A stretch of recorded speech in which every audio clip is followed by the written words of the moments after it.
This is late, chapter 1078. Let's go. The cover page. Caesar and Judge have stopped fighting and formed an alliance they're calling the Neo-Mads Alliance. And this is just Oda adding a whole nother faction to the Battle Royale he hinted at. And oh boy, am I excited to see if Germa fights against the Straw Hats or allies with them after they were saved. To start the chapter, we jump to the second floor of Building B where Jimbe and Stussy's group are flying using their boots through the hallway. Stussy decides, okay, it's time to radio Sentomaru and fill him in on exactly what CP0's mission was. Cypher Pull was meant to eliminate Vegapunk, then wait for Kizaru to arrive. And it seems like the government thinks this incident is way more dangerous than even Ohara. Why is it more dangerous than Ohara? Well, you see, Vegapunk hadn't only been researching the Void Century, but as we saw him visit Ohara with the Lake of Books, and the man scarred by flame and all that stuff, he was continuing the research Ohara did. That means Vegapunk not only didn't start from scratch, but likely knows way more than anybody else at this moment in time about the Void Century, hence how he knows they were so technologically advanced. To top it off, Egghead actually has battle capabilities such as offense and defense, whereas Ohara was just a bunch of friendly scholars who wanted to learn.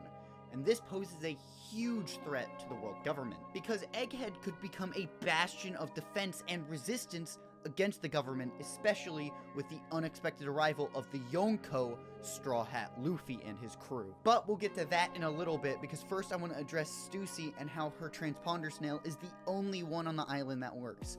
Maybe this is because the CP0 agents have a stronger transponder snail system, or maybe the world government doesn't know about Stussy's betrayal yet. I don't know if it's been radioed in.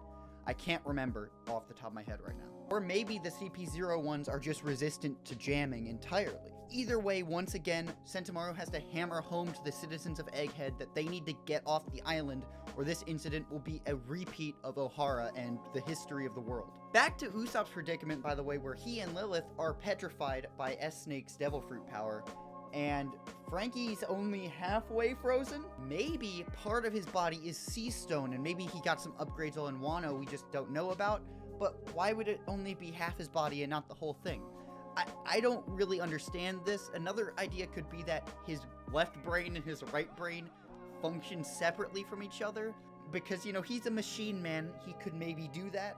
I don't really understand this, Oda. It's weird that he didn't just petrify his whole body, only half of it was. So there's either got to be something, you know, lowering the effect of devil fruits, or maybe he's just built different. Pythagoras' head waddles over, which is a very strange sentence, mind you. And S-Snake sees him and is like, hey, you don't tell me what to do anymore. Crunch! And Pythagoras, to our knowledge, is taken out. That's 2 of the 6 punks down, by the way, and the traitor list is getting smaller and smaller because, spoiler, it is one of the punks. But you need to stay to the end of the video to figure out which one it is, unless, of course, you know, you read the chapter, and I assume that's why you're here. Oh yeah, before Pythagoras got crunched, he also asked S-Snake who did it, and of course, she didn't say a word. She just, you know, boom, boom, boom, curb stop. Then, boom. Cool guys do not look at explosions, and neither does S-Snake, because as she walks away, stuff just starts blowing up, and is Franky vaporized? No. But it looks cool. Now over to Robin's group, who's also flying using their little boots, and man, Oda, I really appreciate what you did here with Robin just kind of leaning over the way she is, you know. Oda, I really love what you do for this community sometimes. Look, guys, I have a minor degeneracy problem, okay? I'm sorry. It's just the way it is. Monkey brain see boobs. Monkey brain see boobs. Specifically 2D ones, of course. Robin also tells us she's been doing surveillance, which we can assume she was using her devil fruit for. Maybe she's like sprouting eyes all around the island. And she says, oh yeah, the Seraphim, they're running amok for some reason. And Atlas is stunned because she just doesn't understand how they aren't listening to them. I could have sworn that Atlas already knew they were going crazy, but maybe not. Chopper starts to worry about the other crew members, but they realize that, okay, look, Nami's probably gonna be fine. She's the one we heard scream, and if Nami screams, who's gonna be there like that? Sanji will be there. And with Sanji, when he shows up to defend a maiden, you just gotta let him cook. Figuratively, not literally. Chopper and Robin realize their best course of action is to continue looking for the Stella body, as Luffy, Zoro, Jimbe, and Sanji are on the island putting in work. And Atlas has the same idea as Shaka, which comes at a really weird time, and I'm going to talk about that in a second, of looking in a off-limits sealed room that doesn't really get used anymore. Since the traitor is one of the punks, could they be influencing the other punks' thoughts somehow? Maybe using punk records as a satellite or something? I don't really know, but I do think it's weird that both Atlas and Shaka, rest his soul, does he have a soul? I wonder if he has a soul. Anyway, I find it weird that Atlas and Shaka both had the same idea, and Shaka died, so maybe Atlas is next. Speaking of Nami, she's trying to make sure Edison doesn't die, and Brook is currently in his soul mode, saying, okay, look, I'm gonna continue the search for the Vegapunk.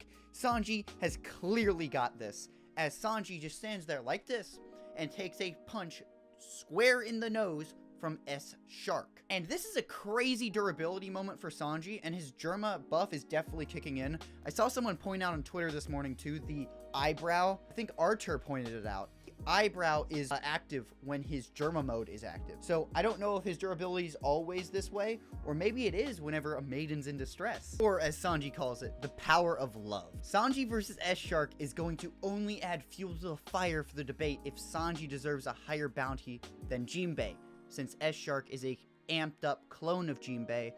But is he as strong as Jimbe or stronger? I don't know about that. But let me know in the comments who you have winning, Sanji or Jimbe, in a 1v1, maybe on the Sunny or something. Back at the tag battle, the boys are still having a rough time because the flames are not going out on the Seraphim. Oh, and S-Hawk has slipped away. Immediately, Lucci's killer instinct gives him the idea that S-Hawk might be slipping away to target the weaker members of the Straw Hat crew in order to take out the weaklings before wasting energy on the strong ones. This is not good, and Zoro agrees with me as he runs off to track them down. Now, as we all know, this could go very badly for Zoro. Our wonderful moss-headed moron could get lost on a straight path. Luffy, realizing this, has Usopp the Giraffe Man, or Kaku for those of you who don't speak fluent Mugiwara, see, it's because of the long nose. He has him go with Zoro because he's pretty sure Zoro will get lost. This is also super surprising because Kaku doesn't argue at all, besides being surprised to be called Usopp. Gum honk gatling! Luffy goes back to trying to pummel out S-Bear's fire. Okay, we done? Now to the good part. All these events take place one day before the notorious, the infamous Egghead incident, which we know nothing about, except for, I think there's a chance the Straw Hat fleet is gonna show up, and this is that same incident. Before that, we gotta see what set it into motion. We get a flashback to 3 months ago when the traitor calls up Marie-Joie full Karen style. Hi, I want to speak to somebody powerful, please. Vegapunk is researching the Void Century. Now, obviously, this sets off some alarm bells for the Gorosei, and they dispatch, as we know, CP5, CP7, and CP8, and they never return.